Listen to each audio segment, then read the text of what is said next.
지난 뉴스박스 시간에 코로나19 접종 관련 소식 전해드렸었는데요.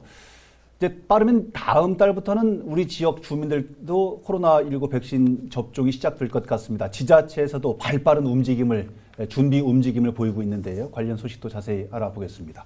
이 소식은 지난번에 뉴스박스를 통해서도 한번 전해드렸던 적이 있었잖아요. 네. 좀 달라진 부분도 있고 보완할 부분도 있고 또 워낙 예민하고 민감한 부분이라 한 번 더 짚어드리기 위해서 좀 시간을 마련을 해봤습니다.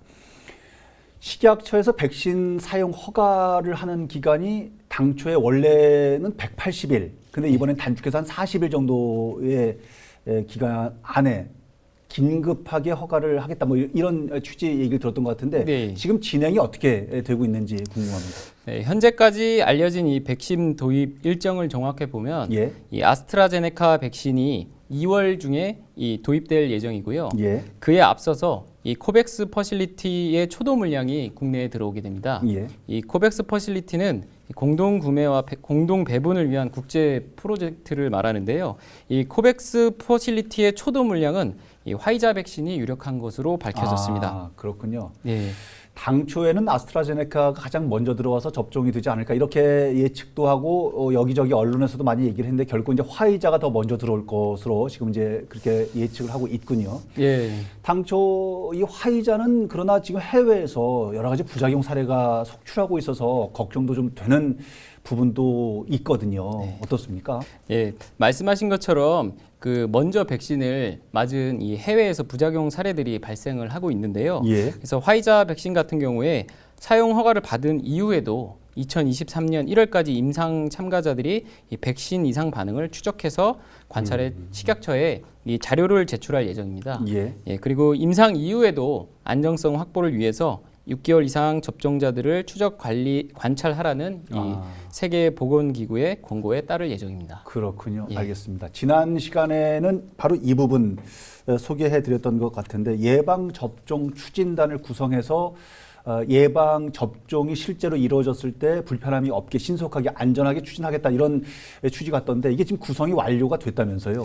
네, 26일 이 충청북도에 따르면 예. 이 저번에 말씀드린 이 예방접종 추진위원단이 구성이 됐다고 밝혔는데요. 예. 이 도 추진단은 시행총괄반 등 4개 반으로 구성됩니다. 예. 그리고 단장은 행정부지사가 맡고 감염병 관리과와 보건정책과 그리고 예. 공보관실 등 직원들이 이 단원으로 참여하게 되고요. 예. 이 도내 시군도 이와 비슷한 형태의 추진단을 꾸렸는데요.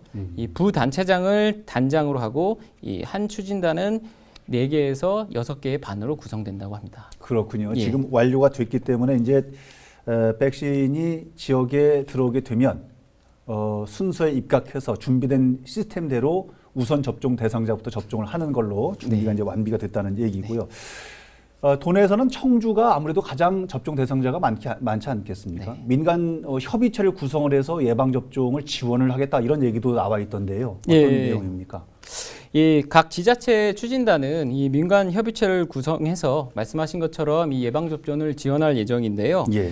이 추진단은 상황 총괄 계획 수립 그리고 백신 수급 관리, 관내 예방 접종 홍보, 의료기관 현장 점검 그리고 이상 반응 신속 대응 팀을 운영해서 업무를 수행하게 됩니다. 그렇군요. 그리고 이 민간 협의체 구성으로는 네. 의사회, 간호협회, 병원, 경찰, 소방, 대한노인회, 여성단체협의회, 전국 이통장 연합회, 충북지회 등이 참여했습니다. 각계각층에서 필요한 손길을 조금씩 모아서 예방접종에 차질이 없도록 함께 협력을 할 그런 계획이군요. 잘 알겠습니다.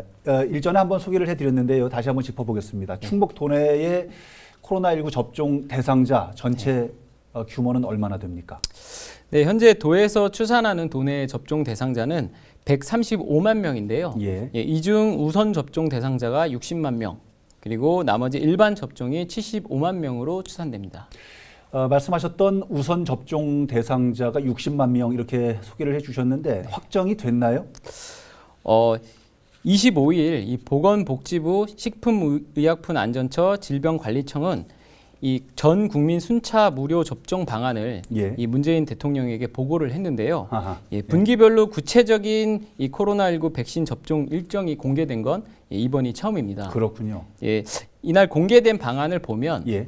1분기에는 요양병원, 노인의료복지시설 입소자와 고위험 의료기관 종사자에 대해서 1차 접종이 이루어지게 되고요. 예. 그리고 2분기에는 65세 이상의 노인들과 의료기관, 재가노인복지시설 종사자, 그리고 3분기는 만성질환자와 19세에서 64세 성인, 예. 그리고 4분기는 2차 접종자와 미접종자에 대한 접종이 이루어지게 됩니다. 그런 상황이군요. 예. 알겠습니다.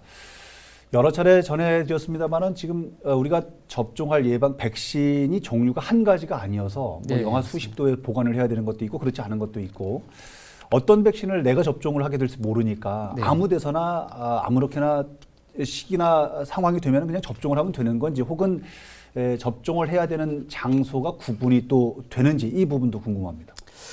네, 이 백신의 종류가 여러 개다 보니까 이 화이자와 모더나 백신 같은 경우에는 초저온 냉동이 필요한 백신입니다. 네. 그래서 이 초저온 냉동이 필요한 백신 같은 경우에는 지역별 접종 센터를 지정해서 이 접종 센터에서 접종을 하게 되고요. 그렇군요. 이 아스트라제네카와 얀센 백신 같은 경우에는 위탁 의료기관에서 접종을 할 계획입니다. 예, 그렇군요. 알겠습니다. 민관이 잘 협력을 해서 신속하게 그러나 안전하게 또 원활하게 올해는 백신 접종이 잘 이루어져서 소소하지만 소중한 우리의 일상을 되찾는 그런 올 한 해가 됐으면 좋겠다는 생각을 해봅니다. 도움 말씀 함께 나눠주신 배바로니 변호사였습니다. 오늘 말씀 감사합니다. 1월 27일 수요일 전해드린 뉴스박스는 여기까지입니다. 시청해주신 여러분 고맙습니다.